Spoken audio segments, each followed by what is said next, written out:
Big day as well, of course. Australia Day, Invasion Day, Survival Day, or just plain old January 26. No matter what you want to call it, Aussies have never been more divided over the day that is meant to bring us all together. I can think of no better day for a citizenship ceremony than Australia Day. Australia Day has been marked by ceremony and protest. While some celebrated, others demonstrated. We need to abolish Australia Day, but also we need to stop black deaths in custody, and Aboriginal people want land back now. Australia Day is about the way all the different elements of our past add up to what we have in the present. No day dividing Australians more than our national one. Yeah, we're celebrating Australia Day. We've got green and gold on. Oh, no, I'm not celebrating Australia Day. I just feel like it's slightly insensitive. I'd like to enjoy the public holiday, enjoy a few drinks on the beach. Rallies across the country call for change. This is the day people got tortured and killed. Like, celebrating the day of our people when we died is, like, unbelievable. It's about changing this day from what it represents for Indigenous people. There's every other day in the year. The backlash directed at Woolworths this month, not stopping some of our biggest sporting brands from speaking out. The NRL acknowledges that today represents a painful and sorrowful day for Aboriginal and Torres Strait Islander peoples. Following Australia's cricket captain and vice-captain championing a date change, protesters made their voices heard at the Gabba. Could have an Australia Day, but I think we can probably find a more appropriate day to celebrate. So you want all Australians to celebrate that day, I suppose, and all Australians don't, the way it is at the moment, which, maybe that is the way forward. Though just months after a bruising referendum campaign, recent polling shows almost 60% of Australians support keeping the date, meaning those calling for change are in the minority, leaving some Australians wondering when their voices will be heard.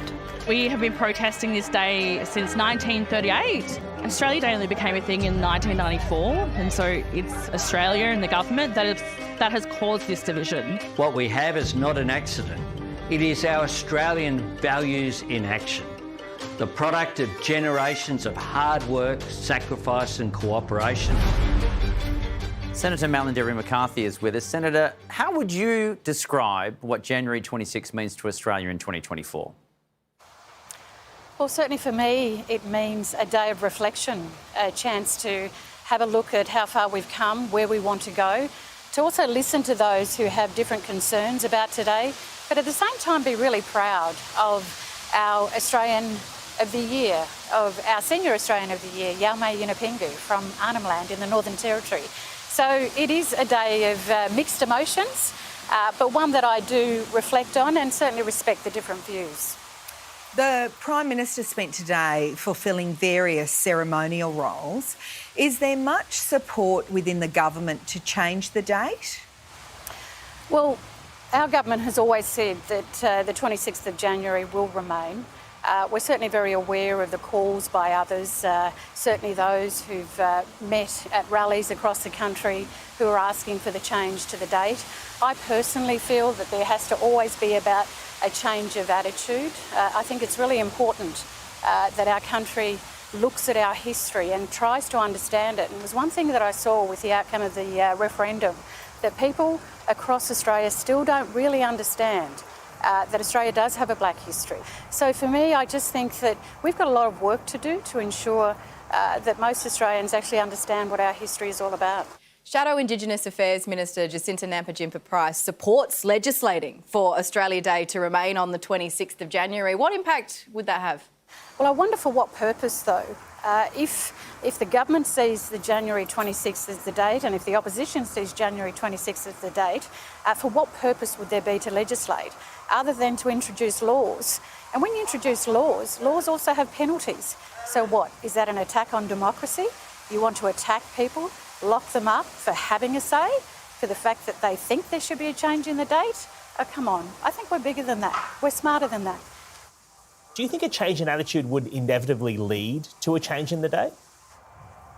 I do think that we are smarter as Australians. I do think that we have heart. I do think we have compassion. It's the Australia that I believe in. And I think we have fairness.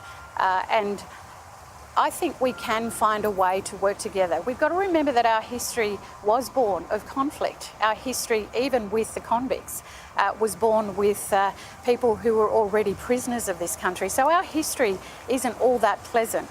So therefore, our ability to kind of reflect and move forward is always going to be fraught with that kind of tension. But I think we can find something better. We can either have a particular day that we want to celebrate on top of the 26th. I know that just listening to the Metro Local Aboriginal Land Council here, where they talk about it being a day of mourning, they do that in the morning, literally in the morning with sunrise, and they reflect on that. But we also know that we have to come together. We see that with the Olympics, with the Commonwealth Games, with footy teams. We can as a nation come together.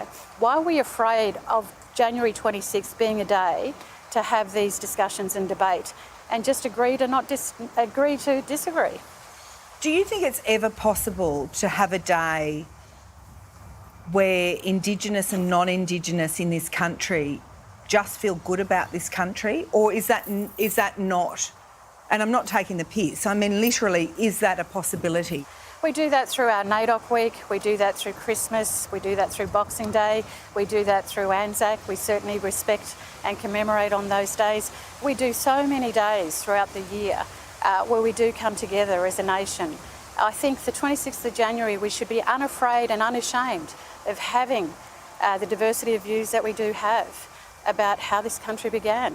We want to thank you for your time, and especially I know you announced today that your son is in hospital, and so it means even more that you've taken the time to chat to us now. So our thoughts are with him, and we thank you very much for your time, Senator.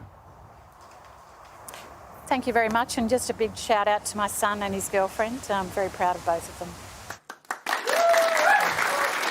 It's tricky. I feel like, obviously, if the Voice had have passed, that would have been a good date that could have unified both sides. Become the new Australia Day. Yeah, I think that would have been a significant day. And if you look at something like, well, Federation, that was New Year's Day, so that's already taken. I think there's also a little bit of the calendar date itself it's a nice sort of decompression for people coming out of the summer break to still just have that one last public holiday as well. So, yeah, but I think also, I don't believe that if the date changed, that would be the end of these discussions and this discontent. Well, yeah, No, not necessarily, but people who have a hunger for something to celebrate about their nation, who want to be proud about their nation and want to be able to have it,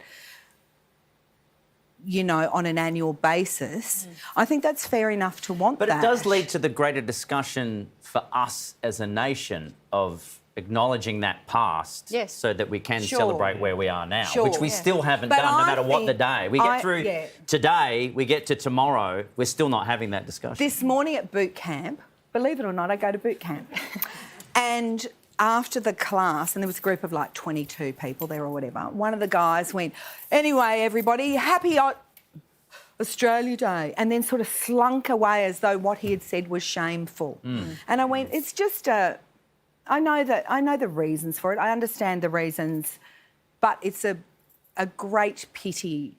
It's a great pity for our nation. I think we can, hopefully in the future that I would love to see, is that we can acknowledge this day as a day of mourning, and then we can find another time to celebrate. A magic day. I know, and I know that seems so far off right now, but there's a chance for us to come together as a nation, but I don't see it as this day.